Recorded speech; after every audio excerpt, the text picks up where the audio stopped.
Successful manager होण्यासाठी 4 categories महत्वपूर्ण त्या पाहायला सुरुवात केली. त्यातली पहिली कॅटेगरी होती इंटरपर्सनल स्किल. म्हणजे इंटरपर्सनल स्किल मध्ये त्या मॅनेजरनं किंवा त्या व्यक्तीनं स्किलफुल होणं आवश्यक आहे आणि त्याच्यामधलं पहिलं स्किल डेव्हलप करायला पाहिजे ते म्हणजे लीडरशिप स्किल. आणि दुसरं महत्वपूर्ण स्किल असेल ते म्हणजे मोटिवेशनच्या संदर्भातलं. तर हे दोन्ही स्किल त्या ठिकाणी विकसित होणं गरजेचं आहे. पुढचं स्किल अत्यंत महत्वाचं आहे इंटरपर्सनल स्किल म्हणजे एकमेकांच्या सहसंबंधाशी निगडीत असणारं हे स्किल आहे. मॅनेजरला व्यक्तींच्या मध्ये राहून काम करावं लागतं. व्यवसायाला, उद्योजकाला किंवा कुठल्याही व्यक्तीला तो जॉबला जरी असला तरी समाजामध्ये काम करावं लागतं आणि हे समाजामध्ये काम करत असताना लीडरशिप आणि मोटिवेशन हे महत्वपूर्ण घटक ठरतात किंवा महत्वपूर्ण स्किल ठरतात आणि हे स्किल त्या ठिकाणी अवगत असणं अत्यंत आवश्यक आहे.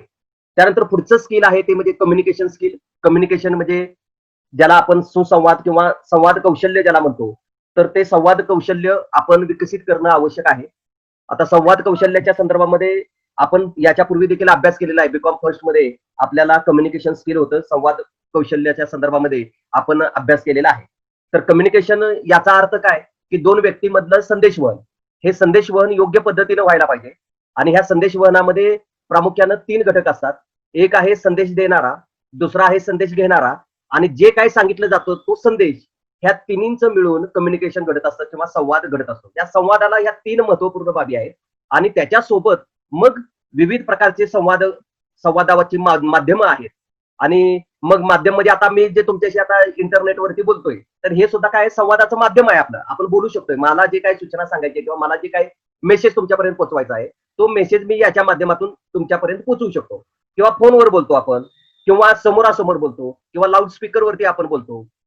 अशी विविध जी माध्यमं आहेत, त्या माध्यमांच्याद्वारे काय होतं, की आपण संवाद जो आहे तो साधू शकतो. विशेषतः फेस टू फेस संवाद हा अत्यंत महत्वपूर्ण असतो. लोकांच्या समोर जाऊन बोलणं ज्याला म्हणतो किंवा 2 लोकांच्या मध्ये इंटरपर्सनल जे कम्युनिकेशन असतं, हे देखील अत्यंत महत्वाचं असतं. म्हणजे समजा व्यापारी आणि ग्राहक यांच्यामध्ये कम्युनिकेशन असणार आहे, संवाद असणार आहे. मग बऱ्याच वेळेला संवाद साधत असताना अनेक माध्यमातून तो साधला जातो. म्हणजे प्रत्येक वेळेला भाषेचा किंवा आवाजाचाच वापर केला जातो असं नाही. तर बऱ्याच वेळेला काय आहे, की बोलीतून सुद्धा काय होतं, की कम्युनिकेशन होत असतं. समजा उदाहरण घ्या ना, आपल्या घरातले आपल्यावरती चिडले असतील. समजा आई किंवा वडील आपल्यावरती चिडले असतील, तर त्यांनी ते बोलून दाखवायला पाहिजे असं नाही. त्यांच्या चेहऱ्यावरनं, त्यांच्या हावभावावरनं आपल्याला काय कळतं, की त्यांच्या मनामध्ये जे काय आहे ते आपल्याला समजतं. म्हणजे संवादाच्या वेळेला प्रत्येक वेळेला शब्द किंवा उच्चार किंवा आवाजच पाहिजे असं नाही. तर हालचालीवरनं किंवा ज्याला आपण कोड लँग्वेज म्हणतो, त्या कोड लँग्वेजवरनं सुद्धा काय होऊ शकतं, की संदेशवहन जे आहे ते योग्य पद्धतीनं होऊ शकतं. मग व्यक्तीला काय करायचं असतं, समाजामध्ये राहायचं असतं आणि समाजामध्ये राहत असताना त्याला काय करायचं असतं, लोकांच्याकडनं कामं करून घ्यायची असतात किंवा लोकांना कामं करून सांगायची असतात, लोकांच्याकडनं कामं करून घ्यायची असतात किंवा आपलं काम पूर्ण करायचं असतं. तर याच्या वेळेला अनेक लोकांचं सहाय्य घ्यावं लागतं आणि हे सहाय्य घेत असताना मग त्या ठिकाणी काय आहे, की संवादाचं महत्व अनन्यसाधारण आपल्याला असलेलं दिसून येतं. मग त्या ठिकाणी संवाद योग्य पद्धतीने साधला गेला तर काम योग्य पद्धतीने होणार आहे. संवाद जर योग्य पद्धतीने साधता आला नाही तर काय होणार आहे, की काम योग्य पद्धतीने होणार नाही. म्हणजे आज जे मी तुमच्याशी बोलतोय, तर हे संवादाचं काम आहे. हे संवाद मी तुमच्याशी योग्य पद्धतीने केला, तर काय होऊ शकतं, की मग आपलं काम जे आहे, म्हणजे आपलं उद्दिष्ट जे आहे, ते उद्दिष्ट पूर्ण होऊ शकतं. बरोबर आहे. मग याच्यामध्ये अडचणी अनेक वेळेला देखील येतात. समजा आता इंटरनेटवरती आपण संवाद साधतोय, तर याच्यामध्ये काय होतं, की बऱ्याच वेळेला इंटरनेटचं कनेक्टिव्हिटी जाते. बरोबर. त्याच्यामुळे सुद्धा संवादाला अडथळा येऊ शकतो किंवा देणारा संवाद साधण्यासाठी म्हणजे सूचना देणारा व्यक्ती आहे, त्याची मनस्थिती जर चांगली नसेल, तरी सुद्धा काय होऊ शकतो, की संवाद विस्कळीत होऊ शकतो किंवा संवाद साधणारा चांगला आहे, म्हणजे मेसेज जो देणारा आहे तो मेसेज चांगला आहे. परंतु जो संवाद स्वीकारणार आहे, त्या संवाद स्वीकारणाऱ्याची मनस्थिती योग्य नाही. तरी सुद्धा संदेशवहन जे आहे, कम्युनिकेशन जे आहे ते योग्य पद्धतीनं होत नाही. म्हणजे संदेशवहन ज्याला म्हणतो आपण, संदेशवहन अत्यंत महत्वाचं आहे. आणि हे संदेशवहन होण्याच्या दृष्टिकोनातून मग ते एक कौशल्य आहे. संवाद संवाद हे काय, ह्याला काय म्हणतात, कौशल्य म्हणलं, हे स्किल आहे. हे स्किल म्हणजे काय, आपल्या मनातली गोष्ट दुसऱ्याला व्यवस्थित सांगता आली पाहिजे. हे स्किल आहे आणि ह्याच्यासाठी मग आवश्यक असणाऱ्या सगळ्या गोष्टी तुम्हाला काय कराव्या लागतील, तुमच्यामध्ये विकसित कराव्या लागतील. कारण एका शब्दावरती लोक जीव द्यायला तयार असतात. म्हणजे उदाहरणार्थ स्वातंत्र्य संग्रामाच्या वेळेला बघा ना, की नेताजी सुभाषचंद्र म्हटले, की तुम मुझे खून दो, मैं तुझे आजादी दूंगा, मैं तुम्हें आजादी दूंगा. तर अनेक लोक जे आहेत ते त्यांच्या चळवळीमध्ये सामील झाले. त्यांच्या मिलिटरीमध्ये, त्यांच्या फोर्समध्ये काय झाले, की सामील झाले आणि देशाच्या स्वातंत्र्यासाठी लढायला तयार झाले. म्हणजे असे महात्मा गांधीजी म्हणा किंवा टिळक म्हणा, हे उदाहरण आपण बघूया की ज्याच्यामुळे आपल्या लक्षात येतं की त्या लोकांनी एक एक आवाज दिला, एक हाक दिली लोकांना, की सगळी लोक काय झाली की त्यांच्या पाठीशी उभे राहिले. म्हणजे हे कौशल्य आहे, हे संवादाचं कौशल्य आहे. हे हे जर योग्य असेल, हे संदेश वहनाचं काम आहे. हे संदेश वहन योग्य पद्धतीनं जर करता आलं तर त्या ठिकाणी काय होणार आहे, ती संधी किंवा त्या पद्धतीचं काम पूर्ण करता येणार आहे. म्हणजे ज्या उद्दिष्टानं आपण कुठलंही काम चालू केलेलं आहे ते उद्दिष्ट पूर्ण करण्याची क्षमता किंवा ताकद ह्या संदेश वहनामध्ये असलेली आपल्याला दिसून येतं. म्हणून ह्या कम्युनिकेशन स्किलवरती, कारण तुम्ही सगळीकडे ऐकता आज पहा की एवढं प्रचंड याला महत्व वाढलेलं आहे या कम्युनिकेशन स्किलचं. अनेक तुम्हाला क्लासेस घेतले जातात कम्युनिकेशन स्किलच्या संदर्भामध्ये. कसं आहे, कंपनीमध्ये मॅनेजर आहे, त्याच्या हाताखाली 10, 15, 20, 50 कर्मचारी आहेत. त्यांच्याकडून त्याला काम करून घ्यायचं आहे. मग हे काम करून घेत असताना त्याच्याशी सहसंबंध व्यवस्थित प्रस्थापित करता येणं हे एक काय आहे, अंगभूत कौशल्य आहे. आणि हे कौशल्यामध्ये जो पारंगत असतो तो व्यक्ती काय होतो की योग्य पद्धतीनं लोकांच्याकडून काम करून घेऊ शकतो. म्हणून तुम्हाला कम्युनिकेशन स्किलच्या संदर्भामध्ये जागरूक राहायला पाहिजे. फक्त आता अडचण काय झाली, कम्युनिकेशन स्किल म्हणल्यानंतर लोकांना काय वाटतं की इंग्रजी बोलता आलं पाहिजे, इंग्लिशमध्ये बोललं की कम्युनिकेशन झालं असं वाटतं. तर असं त्याचा अर्थ नाही. तर आपल्या मनातली भावना, आपल्या मनात जे काय आहे ते पुढच्यापर्यंत, समोरच्यापर्यंत पोहोचवणं, याच्यामध्ये काय आहे की किंवा ही बाब जी आहे ही कम्युनिकेशन मध्ये येते, हे संवाद कौशल्यामध्ये येते. बरोबर. तर त्या दृष्टिकोनातून तुम्हाला काय आहे की कम्युनिकेशन स्किलमध्ये सुद्धा पारंगत व्हावं लागतं. लोकांची योग्य पद्धतीनं बोलला तरच तुम्ही काय करणार आहेत, काय करणार आहात, तर ते योग्य पद्धतीने तुमचं काम जे आहे ते पूर्ण करणार आहात. हे दुसरं झालं इंटरपर्सनल स्किल. इंटरपर्सनल स्किल मध्ये तिसरं स्किल आहे ते आहे लिसनिंग स्किल. लिसनिंग स्किल म्हणजे ऐकण्याचं स्किल. आता तुम्ही म्हणाला ऐकण्याचं स्किल काय सर आहे, तुम्ही जे सांगताय ते आम्ही ऐकतो किंवा कोणीही बोलतो त्याचा आम्ही ऐकतो. ऐकतो, पण ऐकत असताना आपण दुसऱ्याला किती रिस्पेक्ट देतो, दुसऱ्याला किती, कारण आपल्या ऐकण्याच्या पद्धतीवरनं पुढचा माणूस आपल्याशी काय बोलणार किंवा किती बोलणार हे ठरत असतं. उदाहरणार्थ एखादा मित्र तुमच्याशी येतो, बोलायला सुरुवात करतो आणि तुम्ही त्याच्याकडे लक्ष दिलं नाही, दुर्लक्ष केलं, तर तो काय करतो, जा तुला काही गरज नाही किंवा मला तुझी काही गरज नाही म्हणून ते काय करतो, बोलायचं सोडून देतो. बरोबर. म्हणजे काय होतं की त्या ठिकाणी तुम्हाला काय करावं लागेल मग, की हे लिसनिंग स्किल सुद्धा तुम्हाला काय करावं लागेल की स्वतःमध्ये डेव्हलप करावं लागेल. हे जर लिसनिंग स्किल तुम्ही स्वतःमध्ये डेव्हलप जर करू शकला तर त्या ठिकाणी काय आहे की तुमची प्रगती निश्चित होणार आहे. कारण पुढच्या माणसाला आपल्याला रिस्पेक्ट देणं किंवा पुढच्या माणसाकडनं माहिती काढून घ्यायची आहे. आता पुढच्या माणसाकडनं माहिती काढून घ्यायची असेल तर त्याला त्याच्या बोलण्यामध्ये आपल्याला इंटरेस्ट आहे हे दाखवावं लागेल. उदाहरणार्थ ग्राहक आणि व्यापारी आहे. आता ग्राहक काय बोलतोय ह्याचं योग्य पद्धतीनं ऐकणं, व्यापाऱ्यांना ऐकणं हे अत्यंत महत्वाचं आहे. अन्यथा काय होईल की गोंधळ होईल. मग व्यापाऱ्याला काय म्हणजे तो काय देणार आहे किंवा ग्राहकाला काय सांगायचं हे व्यापाऱ्याला कळत नाही, व्यापारी काय सांगतो ग्राहकाला हे कळत नाही, तर त्याच्यामध्ये काय विसंवाद आणि त्याच्यामध्ये कुठलंही काम जे आहे ते पूर्ण होणार नाही. काम पूर्ण व्हायचं असेल तर लिसनिंग स्किलला सुद्धा अत्यंत महत्व आहे. ते ऐकावं लागतं चांगलं. आणि ऐकण्यामध्ये काय आहे की समजा इकडनं ऐकलं आणि इकडं सोडून दिलं त्यालाही काय अर्थ नाही. ऐकल्यानंतर प्रगती होते आणि ही प्रगती व्हायची असेल तर मग आपल्याला काय करावं लागतं, त्या ठिकाणी योग्य पद्धतीनं ऐकणं, ऐकण्याची पद्धत आहे ती योग्य पद्धतीनं ऐकणं देखील काय आहे या ठिकाणी महत्वपूर्ण ठरत असलेलं आपल्याला दिसून येतं. ते देखील अत्यंत महत्वाचं स्किल आपल्याला आपल्यामध्ये डेव्हलप करायला पाहिजे. पुढचं इंटरपर्सनल स्किल मध्ये आहे ते म्हणजे पर्सनल रिलेशन्स. पर्सनल रिलेशन्स ही अत्यंत महत्वाची बाब आहे. म्हणजे वैयक्तिक सहसंबंध, वैयक्तिक रिलेशन्स, नातेसंबंध, वैयक्तिक नातेसंबंध म्हणजे आपले वैयक्तिक कशा पद्धतीनं लोकांची रिलेशन्स आहेत याच्यावरती सुद्धा आपण यशस्वी होणार का अयशस्वी होणार हे ठरत असतं. आपले जर लोकांचे चांगले संबंध असतील तर काय होऊ शकतं, तर लोक आपल्याला चांगल्या पद्धतीने रिस्पॉन्स देतील आणि त्या ठिकाणी काय होऊ शकेल, आपलं काम पूर्ण होऊ शकेल.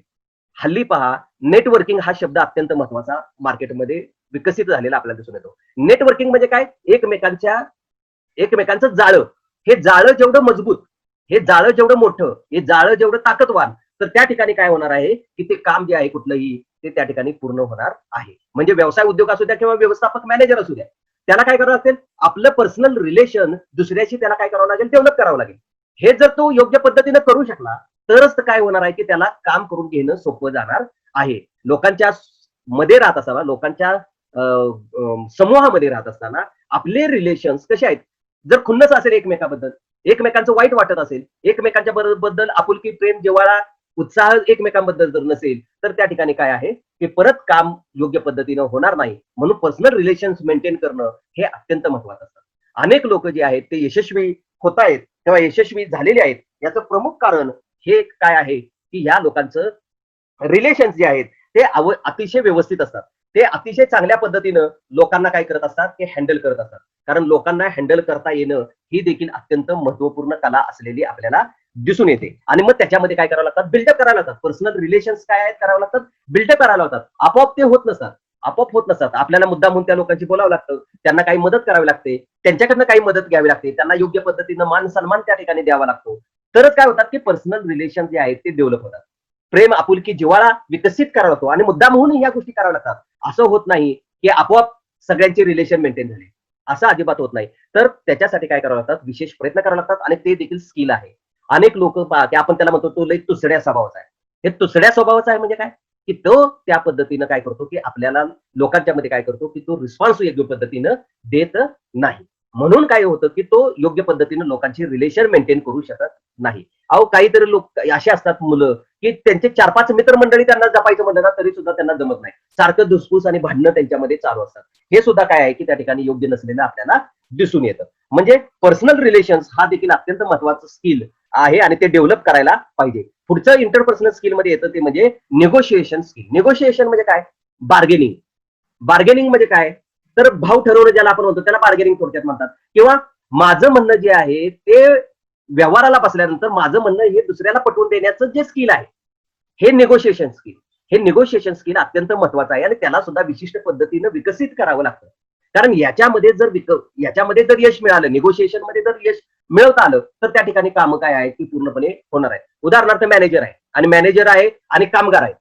हा, तुम्ही समजा मॅनेजर आहात आणि कामगार आहेत, कामगाराची संघटना आहे आणि कामगाराच्या संघटनेनं काय केलेलं आहे, आता या ठिकाणी आमच्या अशा अशा मागण्या आहेत, त्या मागण्या पूर्ण करा, अन्यथा आम्ही काम बंद आंदोलन करतो. बरोबर, त्यांनी आपल्याला सूचना दिली. मग आपण काय करणार, की काम बंद आंदोलन झालं की कंपनीचं नुकसान आहे, म्हणून आपण काय करणार, त्यांच्याशी बोलणी करायला त्यांना बोलवणार आणि त्यांना बोलणी करायला बोलवल्यानंतर मग तिथं निगोशिएशन केलं असतं. तुमचं काय म्हणणं आहे, आमचं काय म्हणणं आहे, तुम्हाला कशा पद्धतीनं काय दिलं तर काय चालेल, आम्हाला काय दिलं तर चालेल, ह्या सगळ्या गोष्टी निगोशिएशन करून ठरवाव्या लागतात. सगळंच म्हणणं जर कामगाराचं मानलं तर कंपनी योग्य पद्धतीने चालेल का? कधीच चालणार नाही. सगळंच म्हणणं मॅनेजरचं कामगारांनी ऐकलं तर कामगारांचं जीवन सुसह्य राहील का?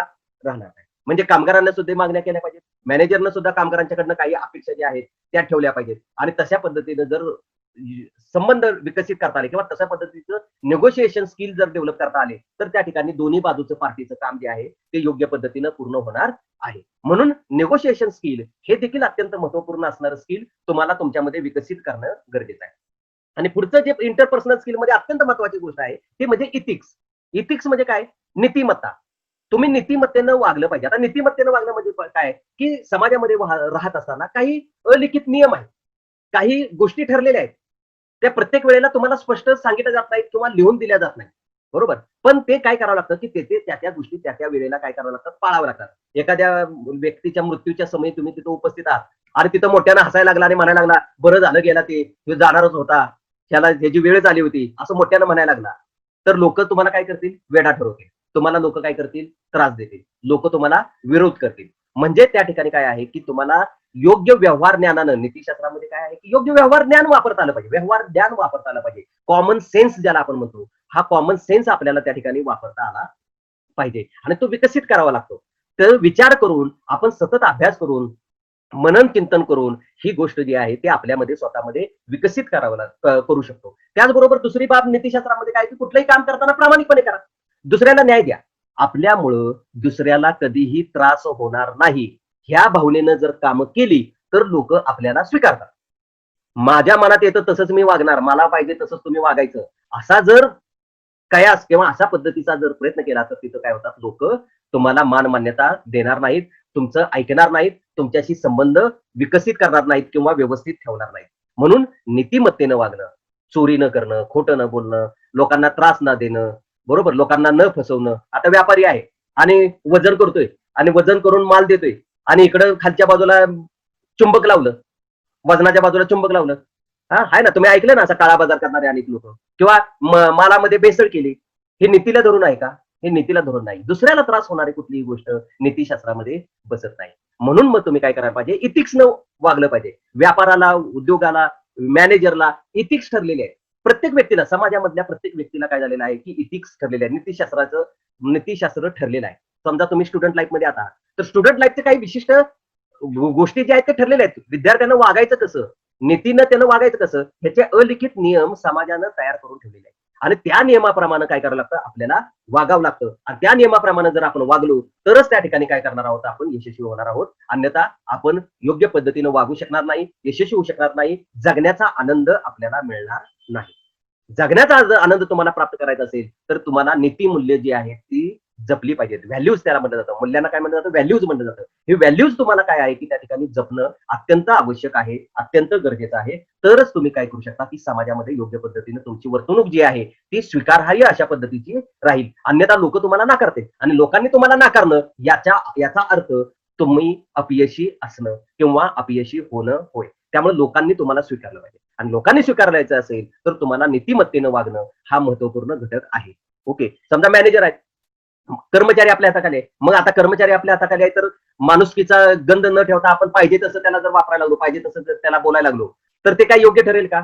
योग्य ठरणार नाही. म्हणजे लोकांना हाताळायचं असेल तर मग आपल्याला त्या काय करायला पाहिजे, ह्या नीतिमत्तेनंच त्यांच्याशी वर्तणूक ठेवली पाहिजे, नीतिमत्तेचीच वर्तणूक ठेवली पाहिजे आणि त्यांच्याशी योग्य पद्धतीनं वागलं पाहिजे. तर हे इंटरपर्सनल स्किलमध्ये एक 5-7 प्रकारच्या मुद्दे असलेले आपल्याला दिसून येतात. अनेक आहेत स्किल, पण एक जनरली या मुद्द्यावरती आपल्याला विचार करायचा आहे. बरोबर, हे सगळे मुद्दे लिहून घ्या बरं का. इंटरपर्सनल स्किल मध्ये लिडरशिप आणि मोटिवेशन, दुसरा आहे कम्युनिकेशन स्किल, तिसरा आहे लिसनिंग स्किल, चौथा आहे पर्सनल रिलेशन्स, पुढचा नंबर आहे निगोशिएशन आणि त्याच्या पुढचा नंबर आहे तो म्हणजे इथिक्स. बरोबर, तर हे इंटरपर्सनल स्किल मध्ये झालं. हा एक मुद्दा आता संपला. दुसरा मुद्दा जो आहे तो आहे क्रिटिकल आणि क्रिएटिव्ह थिंकिंग स्किल. क्रिटिकल आणि क्रिएटिव्ह थिंकिंग स्किल. क्रिटिकल म्हणजे काय की ज्याला आपण टीकात्मक, क्रिटिकल याचा अर्थ शब्दशः अर्थ घेतला तर टीकात्मक परीक्षण. टीकात्मक परीक्षण म्हणजे काय की योग्य का अयोग्य अशा पद्धतीने आपण विचार करतो किंवा एखादा दोष जो आहे तो आपण स्पष्टपणे दाखवून देतो. बरोबर, तर हे देखील क्रिटिकल आणि क्रिएटिव्ह थिंकिंग हे सुद्धा अत्यंत महत्वाचे स्किल व्यवस्थापकाकडे असणं आवश्यक असलेलं आपल्याला दिसून येईल. कुठलाही यशस्वी मॅनेजर किंवा कुठलाही यशस्वी व्यक्ती तो काय करतो, क्रिटिसिझम व्यवस्थित करतो.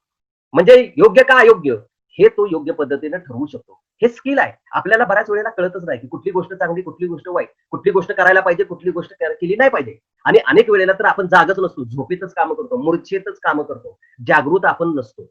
आणि त्याच्यामुळे अनेक कामं अशी करतात आपल्याला कळत नाही की ही कामं आपणच केलेली आहेत. एवढ्या पद्धतीने काय असतो की आपण गाफील असतो, आपल्या जीवनाच्या बाबतीमध्ये आपण उदास असतो किंवा आपण योग्य पद्धतीनं आपल्या आयुष्याकडे पाहत नाही. तर त्या दृष्टिकोनातून तुम्हाला काय करावं लागेल, तुमच्याकडं स्वतःकडे क्रिटिकल थिंकिंगचं स्किल जे आहे ते डेव्हलप करायला पाहिजे की कुठल्याही गोष्टीचा टीकात्मक किंवा योग्य पद्धतीने अभ्यास करून मग शॉर्ट विश्लेषण असतं. स्ट्रेंथ कुठल्या बाजू आहेत, एखादी गोष्ट काम करायची आहे त्याचे शक्तिस्थान कुठलं आहे, विकनेसेस कुठले आहेत, ऑपॉर्च्युनिटी कुठले आहेत, अडथळे कुठले आहेत, थ्रेट्स कुठले आहेत, ह्या सगळ्या गोष्टी काय कराव्या लागतात आपल्याला त्या ठिकाणी पाहाव्या लागतात किंवा बघाव्या लागतात. म्हणजे क्रिटिकल थिंकिंग स्किल तुम्हाला तुमच्यामध्ये विकसित करायला पाहिजे. आणि पुढची बाब आहे ती म्हणजे क्रिएटिव्ह थिंकिंग स्किल. क्रिएटिव्ह म्हणजे काय, क्रिएटिव्हिटी, नवीन नाविन्य. मॅनेजरला लोकांना हाताळायचं आहे, व्यक्तीला समाजामध्ये योग्य पद्धतीनं राहायचं आहे. अगदी आपल्या कुटुंबामध्ये सुद्धा पहा की आपल्या घरातला कर्ता पुरुष, आई असू द्या किंवा वडील असू द्या, भाऊ असू द्या, बहीण असू द्या, कोणी असू द्या, तो कशा पद्धतीनं आपल्याला हाताळतो. म्हणजे क्रिएटिव्ह पद्धतीनं म्हणजे नाविन्यपूर्ण पद्धतीनं तुम्हाला जे पाहिजे ते तुम्हाला द्या, योग्य पद्धतीनं द्या, वेगळ्या पद्धतीनं द्या, वेगळ्या पद्धतीनं तुम्हाला काम करून घ्या. कारण नाविन्य असल्याशिवाय व्यक्तीला काय होतं की कुठल्याही कामामध्ये इंटरेस्ट होत नाही. विशेषतः काय आहे की मॅनेजर आणि कर्मचारी यांच्यामध्ये तांत्रिक संबंध असतात आणि त्याच्यामुळे काय होतं की ते लोक प्रोफेशनल पद्धतीनं रिलेशन काय करत असतात, जपत असतात. आता ह्या प्रोफेशनल पद्धतीनं काम करत असताना एकच पद्धतीनं काम करून घेतलं तर त्या ठिकाणी लोक काय आहेत ते आपल्याला स्वीकारणार नाही. मग आपल्याला काय करावं लागतं, त्या ठिकाणी योग्य पद्धतीनं लोकांच्याकडून काम करून घेण्यासाठी नाविन्य आणा, काहीतरी बक्षीस लावा. हे जर तुम्ही काम एवढ्या एवढ्या वेळामध्ये पूर्ण केलं तर तुम्हाला एवढे एवढे इन्सेंटिव्ह मिळणार आहे किंवा तुम्ही जर एवढी एवढी विक्री जर केली तर एवढ्या विक्रीच्या प्रमाणामध्ये तुम्हाला एवढे इन्सेंटिव्ह मिळणार आहे. नाविन्य काहीतरी आणा, वेगळं काहीतरी करा.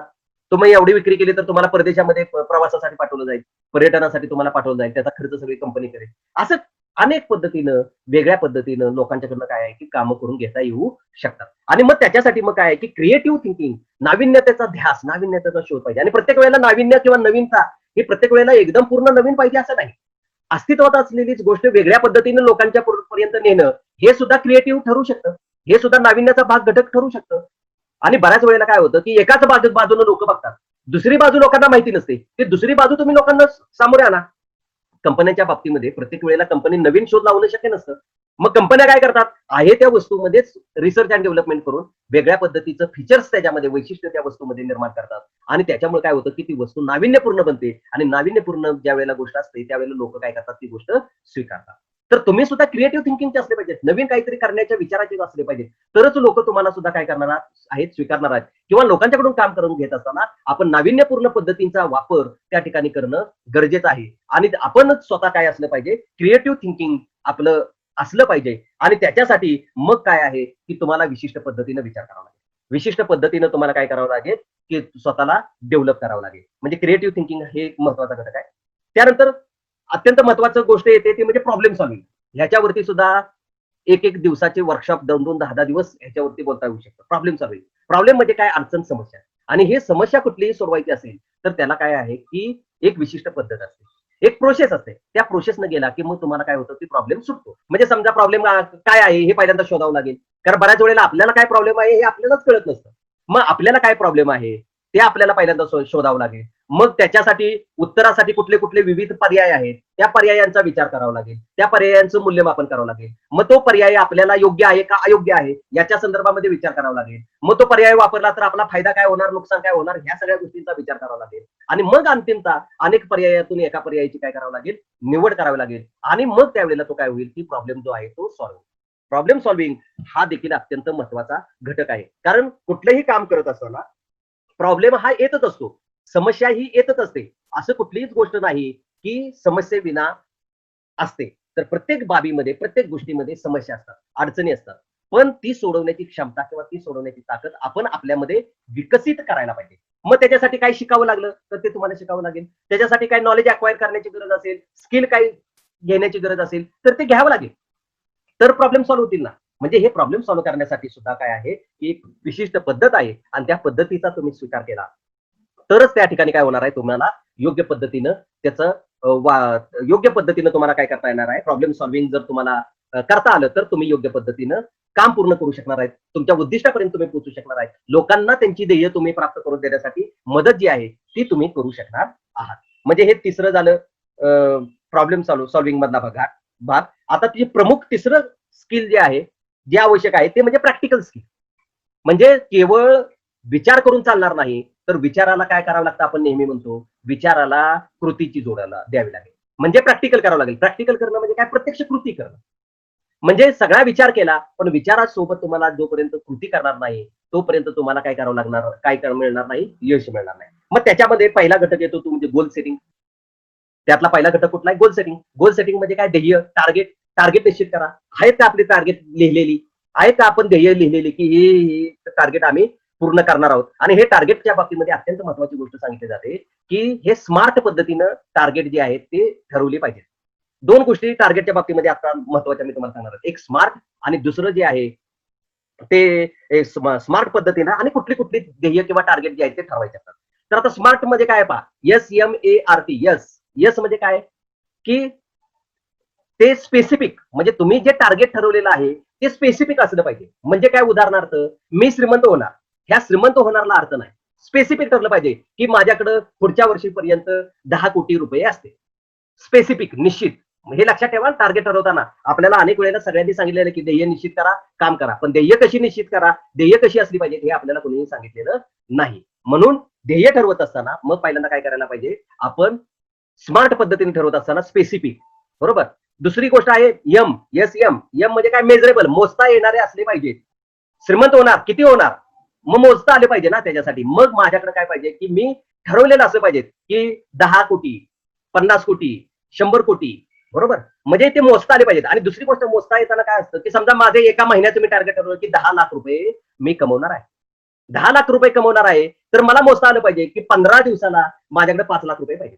मग 15 दिवसाला मी काय म्हणेन, मी मोजेन तर माझ्याकडे 5 लाख रुपये आहेत का, ओके, माझं टार्गेटच्या दिशेने मी योग्य पद्धतीने चाललेलं आहे. मग आता माझ्या लक्षात आलं की 15 दिवसानंतर 5 लाखापेक्षा माझ्याकडे कमी पैसे, म्हणजे मग माझं काय झालेलं आहे त्या ठिकाणी, आता काहीतरी मी कुठंतरी कमी पडतोय. आणि कमी पडतोय याचा अर्थ मग मला आता काय करायला पाहिजे, माझ्या वागण्या बोलण्यामध्ये किंवा माझं जे काय काम असेल त्या कामामध्ये मला काय करायला पाहिजे, आता बदल करायला पाहिजे, बरोबर. म्हणजे मेजरेबल, मोजता येणार असं जर तुमचं टार्गेट असेल तर त्या ठिकाणी काय करू शकता तुम्ही, योग्य पद्धतीनं काम करू शकता, ध्येयापर्यंत पोहोचू शकता. किंवा जर मेजरमेंटच करता येण्यासारखं जर नसेल तर तुम्हाला ध्येय गाठणं सुद्धा काय होतं, मुश्किल होतं.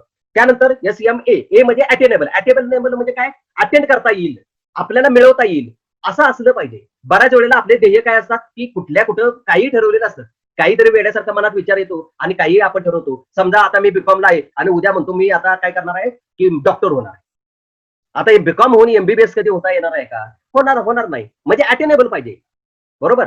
तर SMAR, आर म्हणजे रिअलिस्टिक म्हणजे काय, प्रत्यक्षात येण्यासारखं असलं पाहिजे. नाहीतर उगाचच आपण नेहमी म्हणतो प्रियसीला, आकाशातले तारे आणून केसात तुझ्या गुंफेन माळेन. आकाशातले तारे आणायला 7 जन्म तुझे जावे लागते, तेव्हा ते तारे येतील.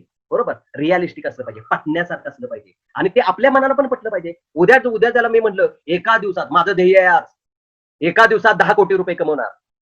रिअलिस्टिक ठरू शकेल का? रिअलिस्टिक ठरू शकणार नाही. अचीव्ह करता येणार असलं पाहिजे. आपल्या हाताला थोडंसं ताण पडेल, पण ते अचीव्ह करता येणार किंवा रिअल वाटणार असं असलं पाहिजे. नाहीतर आपलं सुद्धा आपल्यावरती बऱ्याच वेळेला काय करतो, विश्वास पडत नाही.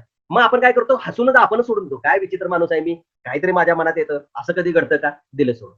बरोबर. म्हणजे काय असलं पाहिजे ते, कसं असलं पाहिजे, रिअलिस्टिक असलं पाहिजे. SMAR. आणि टी म्हणजे टाइम बॉन्ड. अत्यंत महत्वाची गोष्ट आहे पहा, की टाइम बॉन्ड असला पाहिजे. टाइम बॉन्ड जर नसेल तर तुमच्या ध्येयाला काही अर्थ नाही. तुम्ही कधी ते अचीव्ह करणार आहात हे टाइमचं लिमिट घातलं पाहिजे. मी श्रीमंत होणार पण कधी, किंवा मी एवढे 10 लाख रुपये कमवणार, नुसतं असं म्हटलं मी 10 लाख रुपये कमवणार. अरे पण कधी कमवणार? 50 वर्षानं कमवणार का, अजून 70 वर्षानं कमवणार का, उद्या कमवणार? काहीच त्यातून अर्थ होत नाही. मग तुमचं कसं असलं पाहिजे, माझ्याकडं एक मोठी ब्रँड न्यू गाडी किंवा त्याला आपण म्हणूया की फॉर्च्युनर गाडी माझ्याकडं सप्टेंबर 2020 पर्यंत असेल. म्हणजे काय झालं, वेळेचं मी काय केलं, बॉन्डिंग घातलं आणि त्याच्यामुळे काय होतं की तो बॉन्डिंग असल्यामुळे काय होतं, वेळ निश्चित ठरलेला असल्यामुळे काय होतं, काम करणाऱ्याला काय होतं की लक्षात येतं, हा आता एवढे दिवस राहिले, हे काम करणं गरजेचं आहे किंवा अशा पद्धतीनं काम करणं गरजेचं आहे.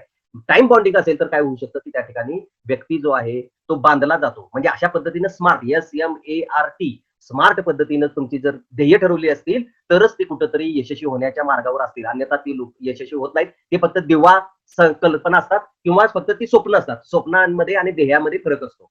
तुम्ही स्वप्न नुसती बघून चालत नाहीत. स्वप्न यशस्वी होतील न होतील, ध्येय जे आहे ते पूर्ण करण्यासाठीच काय केलेले असतात, ठरवलेले असतात. बरोबर. म्हणून स्मार्ट पद्धतीने ध्येय ठरवले पाहिजे. आता ध्येय ठरवायचे म्हणजे काय करायचं, कशाची ध्येय ठरवायची, तर आता तुम्ही स्टुडंट आहात, आता तर तुम्हाला संधी आहे, तुम्ही जास्त योग्य पद्धतीने तुमचे ध्येय जे आहे ते निश्चित करू शकता.